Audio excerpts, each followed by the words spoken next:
There's nothing like experiencing music live and in person. But at this moment, stages are dark as the COVID-19 pandemic threatens the very existence of live music venues.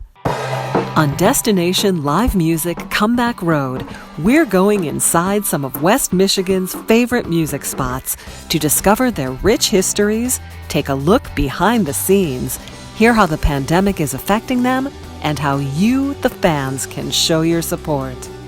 Join us on the path to Destination Live Music Comeback Road, West Michigan.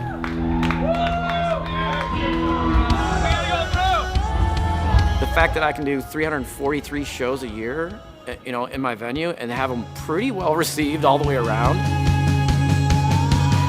it's crazy.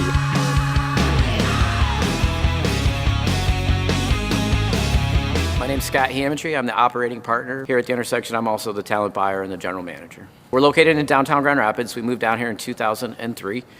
And we have 3 different venues that we book shows. We do about 323 shows a year. We have the showroom, which we're sitting in here today, which is a 1,500 capacity. We also have a venue in our lower level called Elevation, which is an 800 cap room.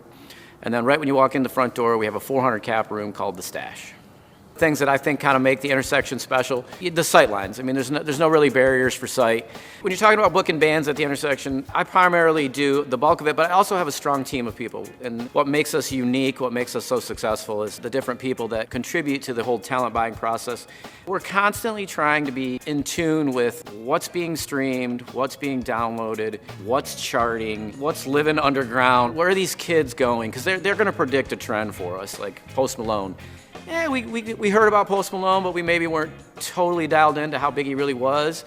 And, sure enough, that show sells out. And, now he's playing the arena across the street. So as far as the process goes, I always like to say it's educated gambling, I guess. There's a fair amount of guesswork involved. But the list of artists that have played here that we've clicked with or have went on to bigger and better things is so long. There's been a few that stick out in my mind. One is Eric Church, massive in the country world. He came in here, it was a nominal guarantee for a decent ticket price.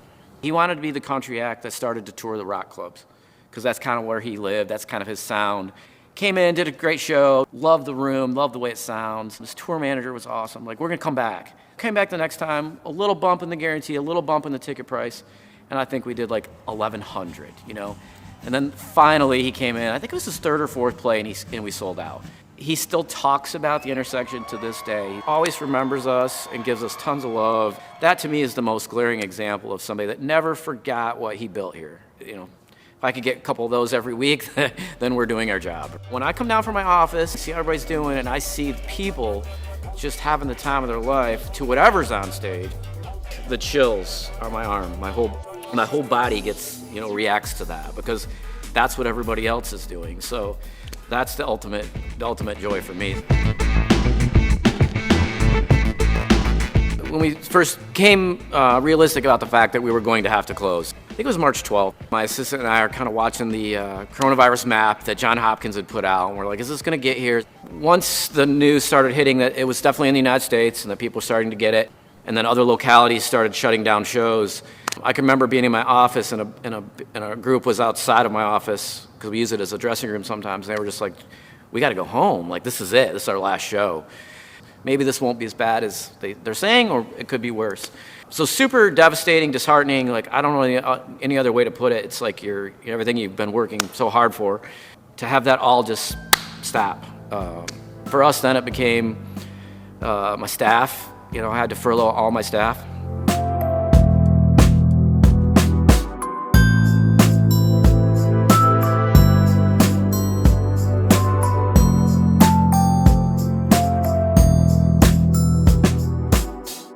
So once everything started shutting down, and then we realized that we're not going to have any income. So one of the first things we did was we developed the Section Fam fundraiser, which is basically a t-shirt. A lot of people that come to our shows, they call our staff fam. They're family to us. The artists are family to us. So that was like, that term has always been kicked around. The t-shirt fundraiser was to, once unemployment runs out or people get into situations, our employees, that we could assist them with the money from that fund. But right now, it's just a guessing game on when that next opportunity for us to come back is going to be.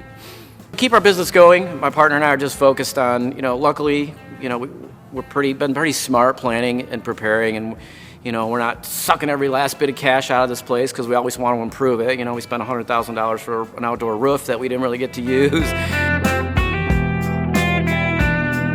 It's hanging on now. It's just like minimizing any possible expense that you could have with zero revenue coming in.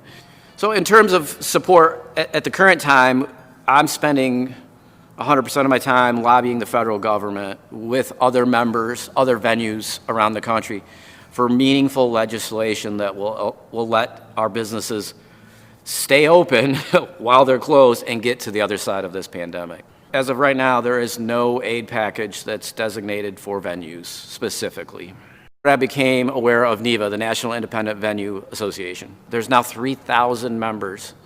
These are all independently owned concert venues, theaters, nonprofits, promoters, all working for the same thing right now. And I jump on these calls with all these venues, including people from the Pyramid Scheme and St. Cecilia and the Magic Bag in Detroit. It's about trying to come together, trying to help each other, because if I'm healthy, Tammy's probably healthy at the Pyramid Scheme. Ted's probably healthy over at the Tip Top. And it's really refreshing to see everybody kind of working together. Now, how long that stays, I don't know, but I know for me personally, I think this is going to continue for years and years. So if somebody is in their community and they want to help live music venues, I'd say the first thing they could do is reach out to that venue and say, hey, what are you guys working on? How can I help you? I would recommend they go to nivassoc.org. There's some tools there for people that are interested in helping us. Write a letter, call your congressman, call your senator. As a customer who also wants to help, you could also go to saveourstages.com. That's a federal effort. You could also go to savemistages.com here in Michigan to help Michigan venues. If you can, buy a piece of merch. I know every venue is trying to go to that world as their revenue model right now. We're shuttered.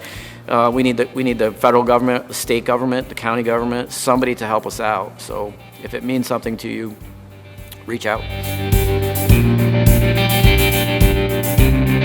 As far as the future of live music and shows, it's really hard for me to answer that question because I think we're still learning about COVID, still trying to get information. I just know that the entire touring industry is decimated. We need a healthy touring system.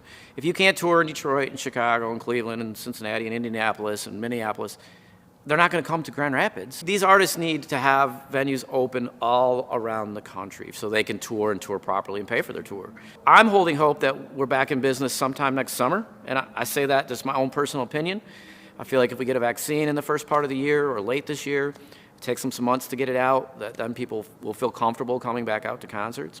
As a result of where we've been the last 6 months and where this might be in 18 months, I think that the whole industry is going to have a little bit of a reset. For us as a promoter, I think when we come out of this as the intersection, I keep talking about customer safety, but that's really important in the venue business. And I don't even know what that world's going to look like as far as COVID screening or any of that stuff. I would imagine, I'm not speaking for anybody, that you'll see deals are going to be a little bit different between artist and promoter, because these venues are going to come out of this and are going to have a massive amount of debt that we're going to have to live with for a while, and that's going to make its own challenges. We all share a common goal, and we can learn from each other. One of the bright things that's come out of this whole pandemic, and me personally being shut down and kind of working on advocacy and talking to other venue owners, we want to be bigger and better contributors to our own community. So at some point down the road, we're already kicking around an intersection foundation that we can just have an impact on our local charity, local food bank,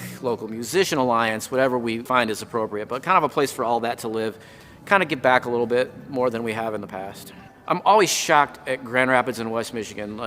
We're Beer City, and then, pretty soon you see, well, we're also Music City. There's just so many people that appreciate a live show in this town that I can say thank you till the end of time. I couldn't thank them enough. That's what we do.